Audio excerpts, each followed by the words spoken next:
Bersama istri kami sampaikan salam dan salam sejahtera juga bagi kita jemaat Tuhan yang ikut mendengar firman Tuhan. Segera kita akan melanjutkan pembacaan firman Tuhan. Untuk kali ini kita baca bersama-sama dari surat 1 Tesalonika, sekaligus kita juga belajar secara pribadi membaca dalam Sunan Tabernakel surat 1 Tesalonika ini terkena pakaian imam besar dengan segala kelengkapannya, dan pasal 1 dan 2 berkenaan baju efod yang berbicara tentang perjalanan Tuhan Yesus selama di muka bumi dalam tanda salib atau tanda sengsara. Dan ini akan terjadi perjalanan hidup dari gereja Tuhan. Gereja Tuhan itu mulai dari gembalanya sampai sidang jemaat. Tidak boleh ambil jalan lain. Kalau kita ambil jalan lain, kita akan tersesat. Dan kemungkinan besar kita tidak bisa kembali lagi. Tapi kita harus ikuti jalan Tuhan, yaitu memikul salib atau rela menanggung sengsara karena firman Allah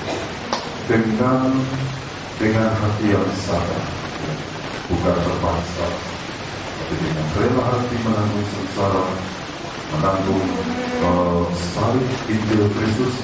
Oleh karena Tuhan juga sudah dengan rela hati menanggung sengsara dosa-dosa kita. Jadi itu perjalanan gereja Tuhan dalam tanda salib. Dan salib itu bukan sekarang ini berupa dua balok yang disambungkan, satu horizontal, satu lagi vertikal, tidak. Tapi salib ini sekarang berbicara tentang firman Allah yang mematikan keinginan dan jadi itu namanya pikul salib. Rela menanggung sengsara karena kebenaran firman Allah. Kalau tidak mau, toh nanti juga menanggung sengsara dalam hukuman kita. Jadi kita harus rela sekarang ini menanggung sengsara karena Injil, ya, bukan hanya seperti zaman Rasul dulu memang dilempar dengan batu, dianiaya sampai dipenggal kepala dan sebagainya. Ada juga kita menanggung sengsara dalam arti kata segala keinginan daging manusia kita yang cenderung memisahkan kita dari Tuhan, tidak kita turun. Ya, itu sakit bagi kami. Itu pikul salib. Segala godaan dari dunia, bujuk raih dari dunia untuk membuat kita berbuat dosa, tidak kita ikuti. Itu sakit bagi kami. Mungkin ada peluang, mungkin ada sarana, mungkin ada finansial, mungkin sampai dengan ada kelebihan secara bodi, cantik, ganteng dan sebagainya, tapi tidak kita miliki. Itu namanya menanggung salib. Itu namanya memikul salib. Dan kalau kita mau dengan rela, maka Tuhan akan mengutus Roh Kudus untuk memampukan kita memikul salib. Ya, kalau dikatakan seorang jatuh karena ini dan itu, mengapa yang lain tidak jatuh? Ruben jatuh digoda oleh keinginan tadi. Yusuf juga diuji. Yusuf berhasil. Ruben gugur, sehingga hak sulung dari Ruben dialihkan ke Yusuf.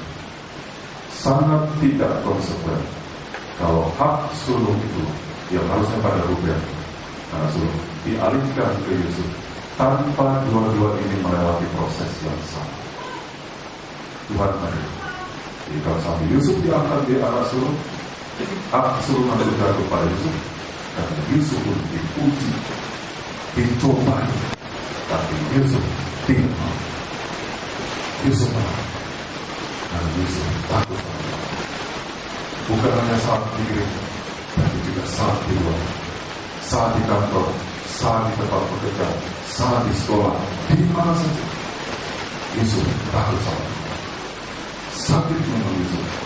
Karena perbuatan menolak dosa, Yesus harus menderita siksa. Tapi Bible mengatakan Allah menyertai. Satu kali kelak Yesus diangkat dari permulaan, mati, bangkit, masuk mulia. Ruben senang berdosa, kemudian Ruben harus tinggal dengan keringanan sendiri. Hak suruh dialihkan kepada Yesus. Apa itu hak suruh? Keselamatan. Karena Yesus adalah anak Tuhan. Maka darahnya juga darah keseluruhan. Kelak Ibrani 12 mempelai wanita disebut jemaat anak-anak surga. Ya, hari salib juga bisa tahu. Saya juga siapa yang mempunyai masa lalu yang bersih tentu tidak. Saya juga punya masa lalu yang kelam, tapi saya tidak jatuh dalam bersih. Saya tidak jatuh dalam bersih. Walaupun saya cuma dari sebelum menikah, walaupun saya tadi yang sampai itu, puji Tuhan saya tidak pernah lagi. Waktu jadi hamba Tuhan masih sendiri. Berapa banyak wanita yang coba memeluk saya. Kalau saya bilang, saya tidak. Kenapa? Saya ingat darah Yesus sudah menghapuskan dosa-dosa. Saya tidak mau mengkhianati itu. Tapi saya mohon kekuatan dari Tuhan. Dan Tuhan kuatkan. Sampai saya menikah dengan istri, saya katakan ini masalah dosa. Tapi saya tidak pernah jatuh dalam perzinahan. Sebab seorang yang jatuh dalam perzinahan tidak boleh menjabat sebagai seorang gembala. Pelayan bisa, tapi sambil menjadi gembala tidak bisa. Karena apa yang dia akan rasakan, kecuali dia menjadi gembala di dalam nikah rumah. Jadi untuk menjadi seorang gembala, latar belakang tidak boleh jatuh dalam bersih. Tapi dia tidak kuat dalam politik. Ada orang yang mengatakan itu mamanya itu masa lalunya sehingga jatuh dalam beras. Ya, tapi saya tidak jatuh dalam bersih. Tuhan dari saksi. Begitu saudara. Kenapa jadi kita mau mengambil jalan Tuhan? Saya tidak katakan saya sudah sempurna, tapi saya menuju ke sana. Saudara juga belum sempurna, tapi kita menuju kepada kesempurnaan. Maka semua yang tidak baik kita rela tinggalkan semua. Hidup ini yang satu kali. Salah kita langkah, ambil semua. Tapi kalau kita bisa dengan bijaksana menarik firman itu untuk kita, maka hidup yang santai kita akan isi dengan melukakan hati kita. Baik, kita akan baca saudara ayat yang 5, ayat 5 sampai ayat 4 sampai dengan ayat 5. Kita baca bersama surat 1 Tesalonika pasal yang pertama. Ya, kita akan baca ayat 4 dan ayat 5. Dan kami tahu, hai saudara-saudara dikasihi Allah, bahwa Ia telah memilih kamu, sebab Injil yang kami ceritakan bukan disampaikan dengan kamu dengan kata-kata saja, tapi juga dengan kekuatan atau kuasa oleh Roh Kudus dan dengan satu kepastian yang kokoh. Memang kamu tahu bagaimana kami bekerja di antara kamu oleh karena kami. Sedang Injil yang disampaikan oleh Rasul Paulus adalah Injil bukan kata-kata yang manis, bukan karena ahli dia berkata-kata sekalipun dia punya latar belakang sebagai seorang doktor teologi, tapi dia sudah melepaskan semua. Dia menghampakan diri supaya waktu dia menyampaikan Injil, tutur kata ini ditopang oleh Roh Kudus, sehingga iman dari jemaat itu bukan bergantung pada kata-kata manusia, Tuhan, tapi bergantung pada kuasa Roh Kudus. Dengan sesuatu di dalam Injil itu ada panggilan dan pilihan. Allah memanggil dan memilih kita di dalam Injil yang diberitakan, melalui Injil yang kita beritakan.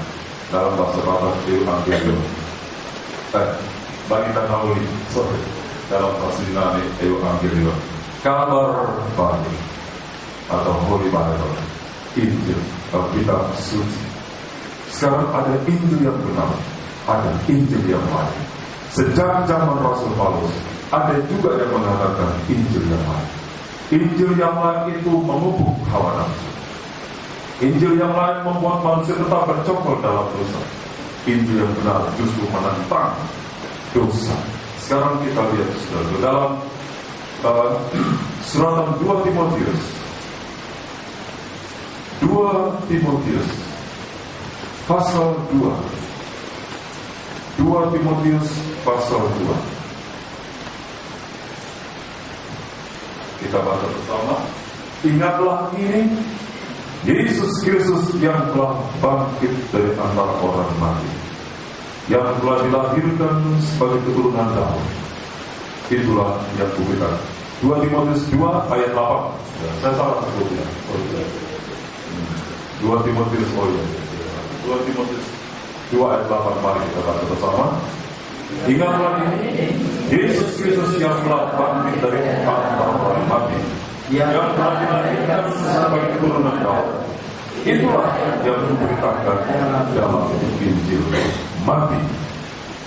Jadi Injil itu tidak bisa lepas dari salib.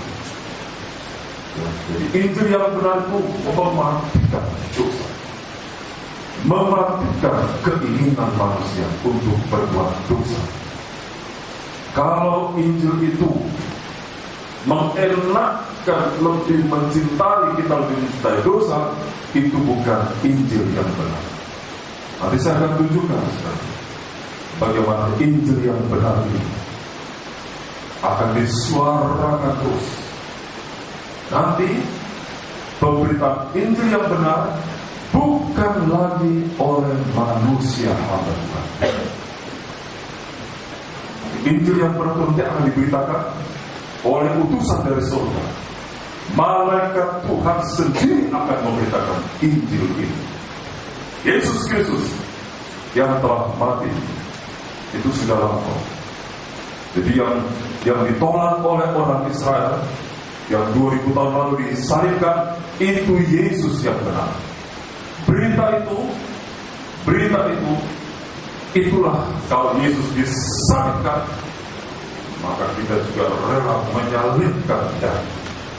Kalau tidak mau, maka nanti Kristus itu akan juga menyalibkan daging, tapi pada cara yang lain.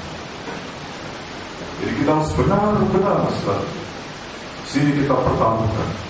Dalam Injil itu ada nada supaya manusia bertobat.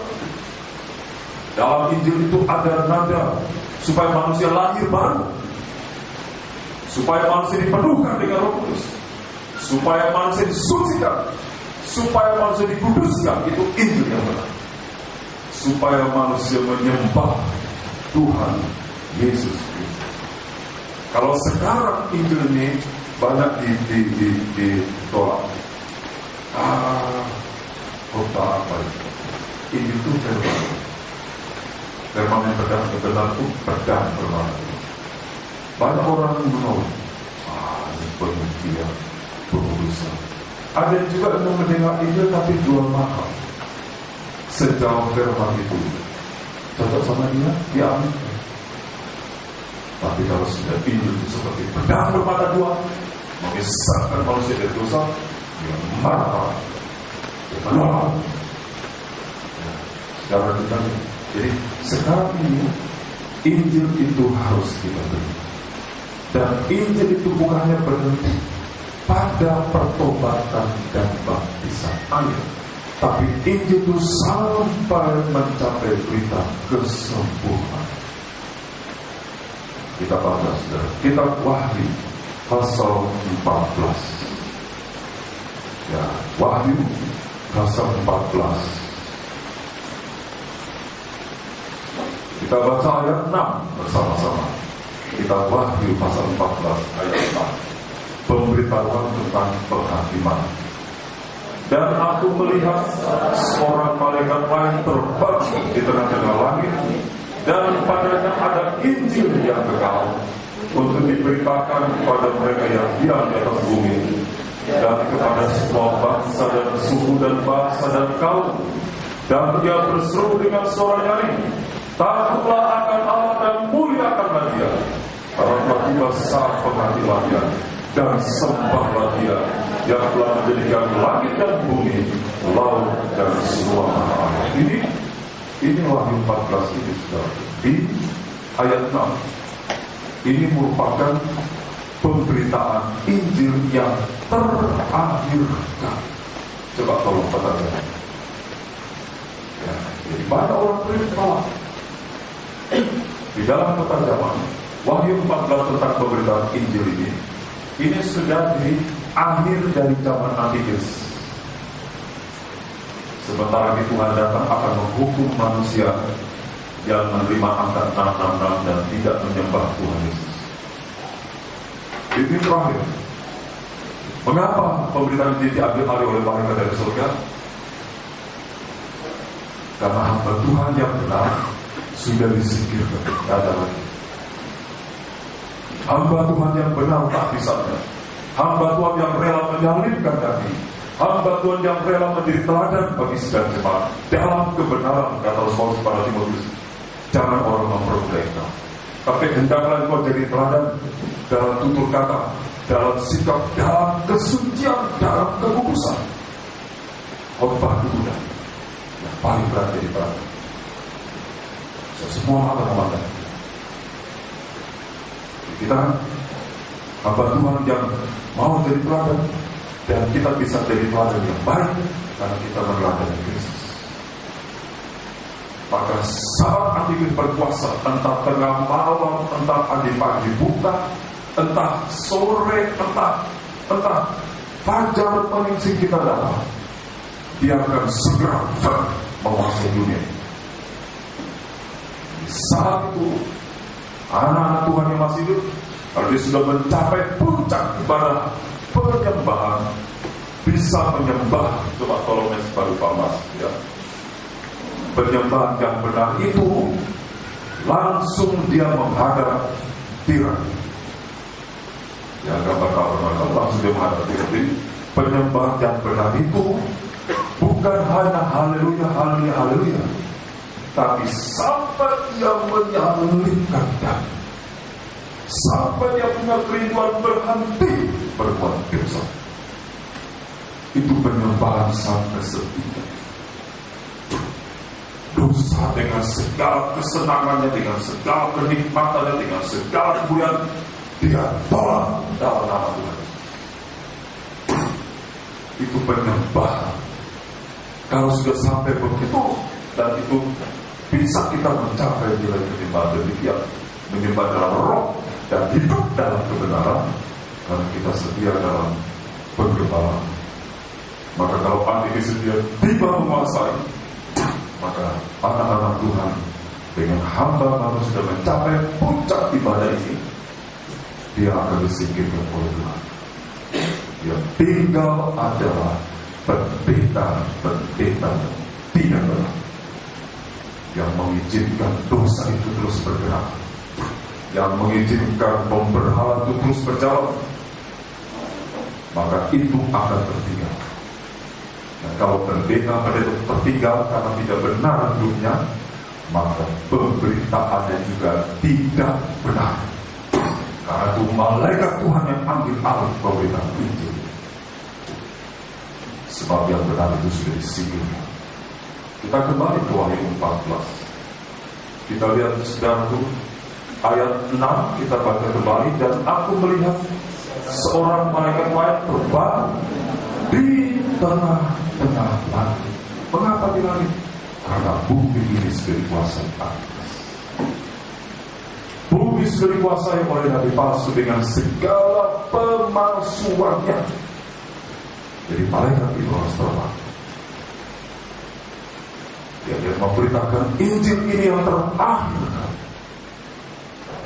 supaya orang-orang Kristen yang tertinggal jangan menyembah yang lain.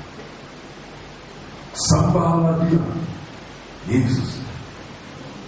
Kalau sekarang tidak terima yang benar, nanti akan satu menyembah yang tidak benar. Jadi jangan dipikir orang berbuat dosa itu enak, kita yang sedang mati mempertahankan sekian. Siapa yang berjuang, dia dapat mati. Atau saya ingatkan yang bertunangan sini, jangan jatuh. Jatuh kalian, saya tidak pernah itu. Saya doa, kalau tidak senang cari kalian.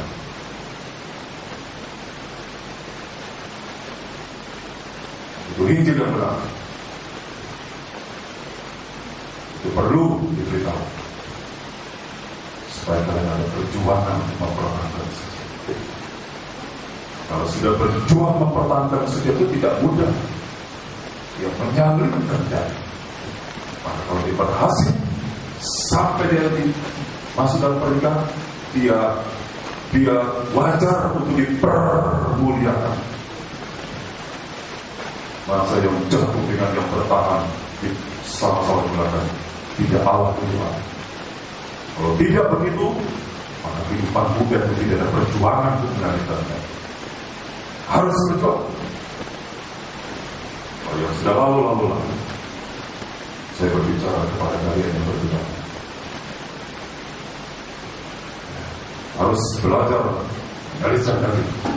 Saya berani mengatakan demikian, dan kami juga mengalihkan diri saat kami berjuang. Kami normal, dan kami cinta Tuhan. Suatu hari itu, dirinya mengatakan, rancangan dari para Tuhan tidak ada yang datangkan malaikat, tapi datangkan damai sejahtera. Harga ini dan rencana Tuhan itu Tuhan tahu di dalam hidup kehidupan yang telah Dia tebus dari darah.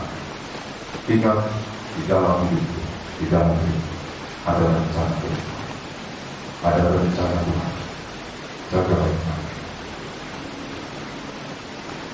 Jadi Injil yang benar. Kalau tidak mampu, lapor, tolong kami.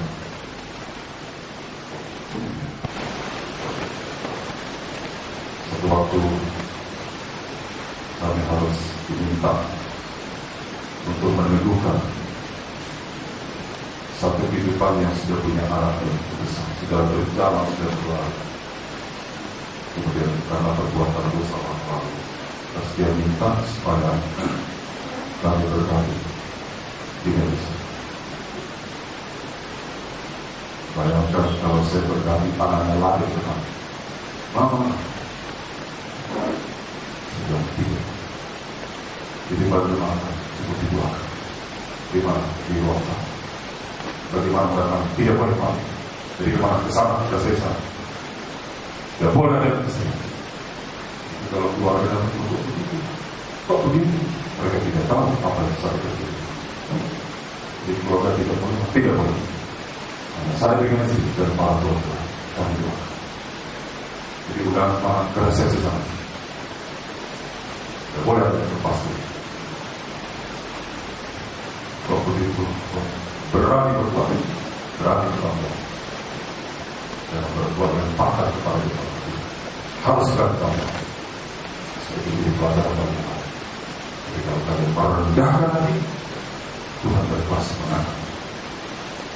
Kapan saya doa menyembah kepada Tuhan. Ayo kita kembali kepada itu. Jadi itu malaikat pertama. Hamba Tuhan juga adalah malaikat Tuhan. Amiros, orang yang diurus. Saya juga harus berada lepas dari bumi dengan segala benajis, supaya manusia gereja Tuhan dan mendengar firman imannya itu bisa selalu kuat.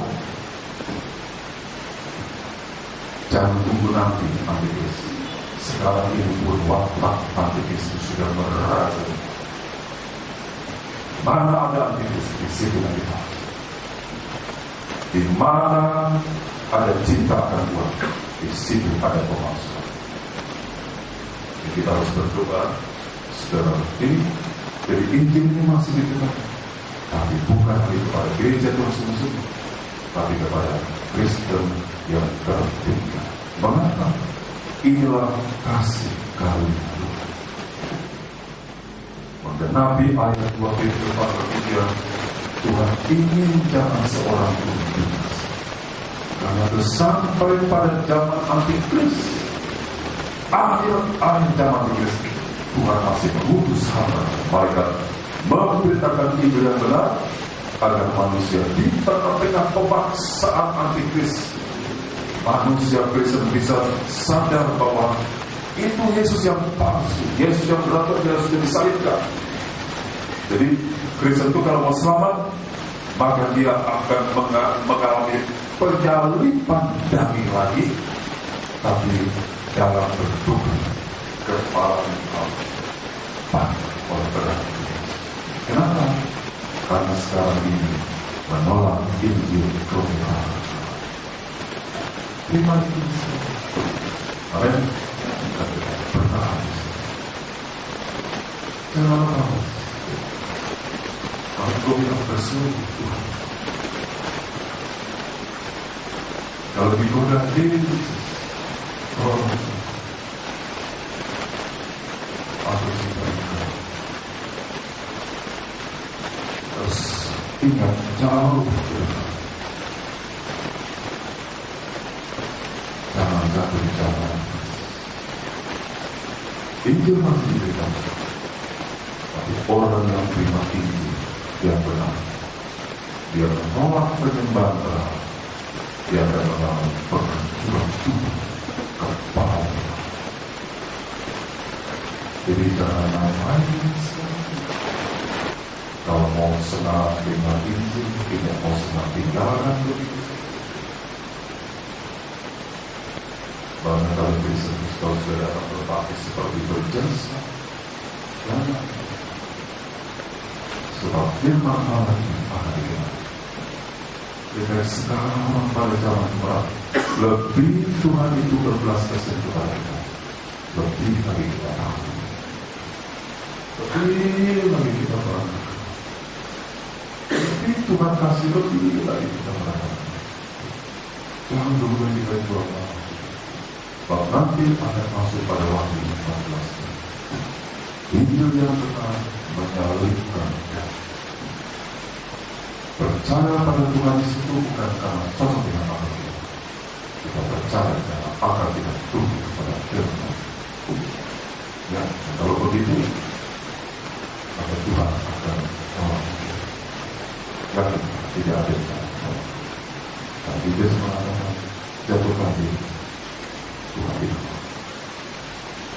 1000 kali mengatakan jatuhkan diri, 1000 kali Tuhan mengatakan ada.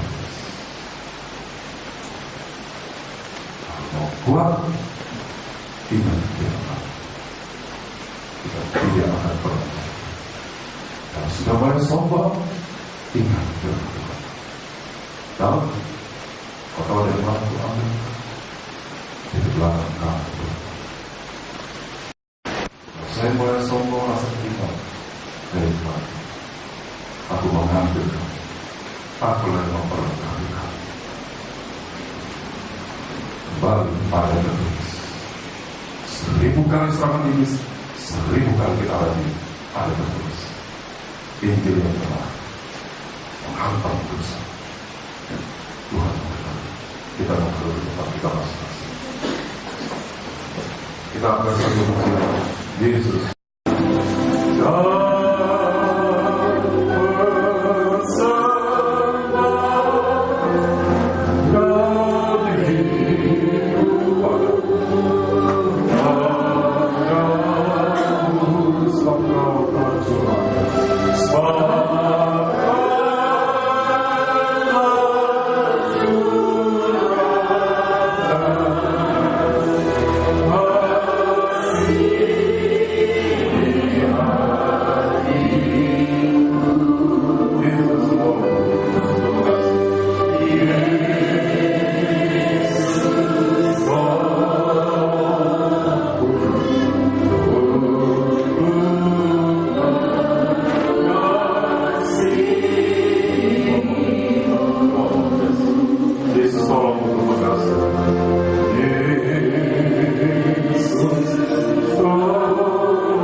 mengingat kita Tuhan, agar kami menghargai firman, menghargai Injil yang benar. Karena dalam Injil itulah Tuhan memanggil dan mengirim kami menjadi milikmu, menjadi jantung hatimu, menjadi mempelai wanita Tuhan, di mana Tuhan membasuh segala noda cacat celah kami dengan kuasa darah. Terima kasih Tuhan, kasih-Mu kepada kami adalah kasih yang kekal selama-lamanya. Terima kasih Tuhan, karena Kau berkorban untuk pekerjaan-Mu. Tuhan memberkati kami. Apapun yang kami terima tidak lebih dari kata semua. Kami yang semuanya harus dalam tanda salib. Baik susah, tetap kami pikul salib. Agar jangan dalam kesulitan kami mencuri, mempermalukan nama Tuhan, atau di saat kami jatuhkan, tetap kami harus pikul salib. Agar kami jangan pilihan. Terima kasih berdoa kasih karunia-Mu, itu cinta-Mu kepada kami sepanjang jalan kita. Terima kasih Tuhan memberkati kami semua. Sidang Jumat Perdana berbakti dengan berbagai macam pergumulan, jarak yang jauh dari kita mereka sudah tempuh. Tuhan memberkati. Berkati sidang Jumat-Mu yang mendengar firman dengan handphone itu sendiri. Tuhan memberkati. Dalam nama Tuhan kami akan berkorban pekerjaan Tuhan. Haleluya. Amin. Silakan kita akan naikkan dari buku Pasal 59. Bersedia untuk mengabdi dengan fit pada saat irama fit.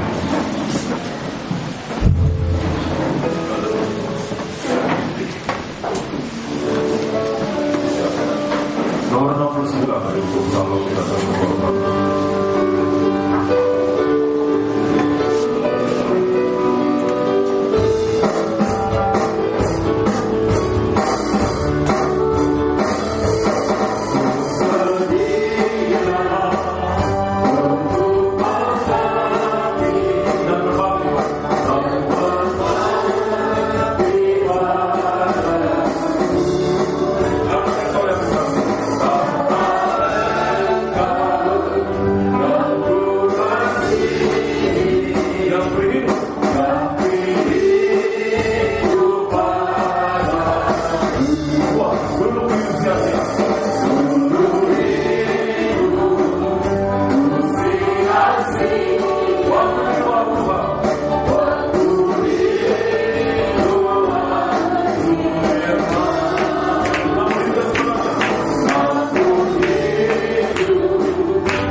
kami.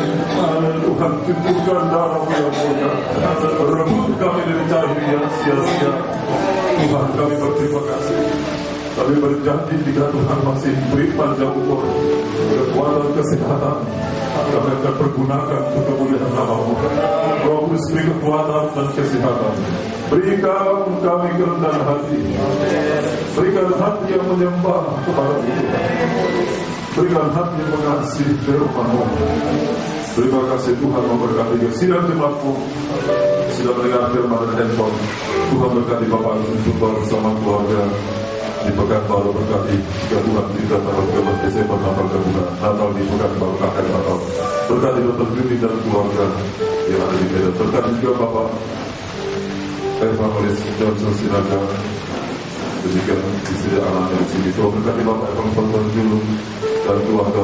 Tuhan berkati Bapak Kohwa, Pak Ibrahim, Patrick Citon, Ibu Lina Purba, Ibu Roham di semalam penundian ujung terlalu mendekati tinggi Precious Stella Wanda. Tuhan berkati ke Ibu Arjim yang kalian adalah dan Albert dan suami. Berkati juga Precious Stella Wanda, Ibu Sofa dengan suami Baby, Ibu Topik Jamet, dan Ibu Sanko Arjim dan Novi, Ibu Baby Manuruk. Tuhan memberkati. Berkati Evangelis Poni yang besok akan melayani jam 10 pagi di LP anak-anak pria yang antara. Tuhan memberkati rencana Natal dan tanggal 1 Desember. Tuhan memberkati istri Bantang dan Nabi. Agar Tuhan yang menjadi tidak ada kekuatan, tidak ada daya dari kami. Kami hanya bersandar kepada kemurahan-Mu. Jika pun ada kekurangan kesalahan kami, karena Tuhan berkemurahan mengampuni kami semua. Berkati rencana Natal gabungan. Jika Tuhan berkemurahan, Tuhan membukakan jalan. Tapi kalau Tuhan belum juga izinkan, kami tundukkan hati kami. Kami merendahkan hati. Karena Tuhan yang menjadi.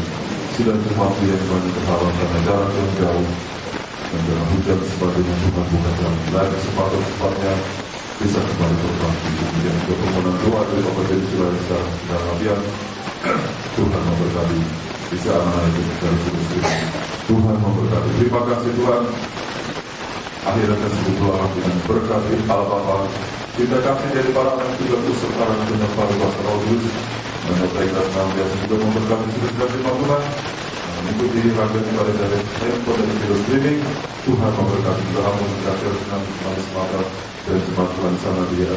Eropa dan manis mata Tuhan memberkati. Mana-mana Tuhan memanggilkan diri. Nama Tuhan Kristus, Juru Selamat dan memberkati surga kami bercinta. Hamba sekali untuk kita tutup pada malam. Sekali lagi Tuhan, jika kami merendahkan hati, maka Tuhan akan mengangkatnya. Terima kasih Tuhan. Dalam nama Tuhan Kristus, hamba sekali berkat tutup ibadah pada malam hari ini. Haleluya. Amin. Selamat untuk berkati. Shalom.